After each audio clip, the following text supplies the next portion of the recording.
Assalamualaikum warahmatullahi wabarakatuh. Perkenalkan, nama saya Glenn D. Usain. Saya mahasiswa Fakultas Syariah jurusan Hukum Tata Negara semester 4 NIM 182022004. Baik, izinkan saya untuk kembali menjelaskan tentang konsep negara, hukum dan demokrasi, yaitu dosen pengampunya Ibu Mulyaningsih Katili, SIP, MH. Terdapat korelasi yang jelas antara negara hukum yang bertumpu pada konstitusi dengan kedaulatan. Sistem demokrasi, partisipasi rakyat merupakan esensi dari sistem ini. Dengan kata lain, negara hukum harus ditopang dengan sistem demokrasi. Demokrasi tanpa pengaturan hukum akan kehilangan bentuk arah. Menurut Franz Magnisuselo, demokrasi yang bukan negara hukum bukan demokrasi yang sesungguhnya. Demokrasi merupakan cara paling ampuh untuk mempertahankan kontrol atas negara hukum dimanapun dan di belahan dunia. RI tahun 1945 pasal 1 ayat 2 dan 3 mencantumkan kedua konsep sebagai sebuah model bentuk dan kedaulatan negara. Hal ini ditempatkan pada bagian awal Undang-Undang tahun 1945.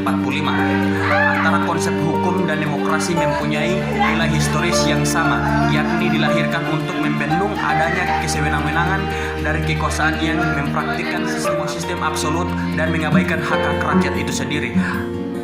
Menganut asas kedaulatan, artinya kedaulatan berada di tangan rakyat dan kemudian dikenal sebagai konsep demokrasi. Secara formal, demokrasi merupakan sesuatu yang diidealkan oleh setiap negara.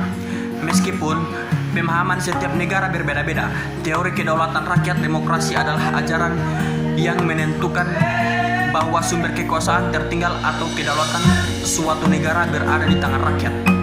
Dengan demikian, aturan dan kekiasan yang dijalankan bertentangan dengan kehendak rakyat. Asas kedaulatan rakyat atau paham demokrasi mengandung dua arti, yakni satu, demokrasi berkaitan dengan sistem pemerintahan atau bagaimana cara rakyat ikut serta dalam menyelenggarakan pemerintahan.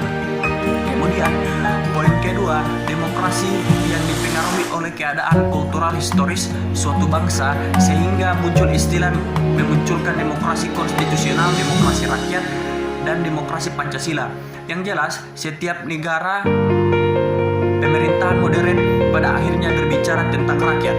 Rakyat menjadi titik sentral karena rakyat di suatu negara adalah pemegang kedaulatan dan kedaulatan tersebut bersumber kekuasaan.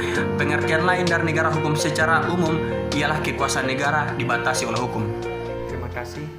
Itulah sedikit penjelasan dari saya. Apabila ada kekurangan, mohon dimaafkan. Allahumma afiqillah aku mutari. Wassalamualaikum warahmatullahi wabarakatuh.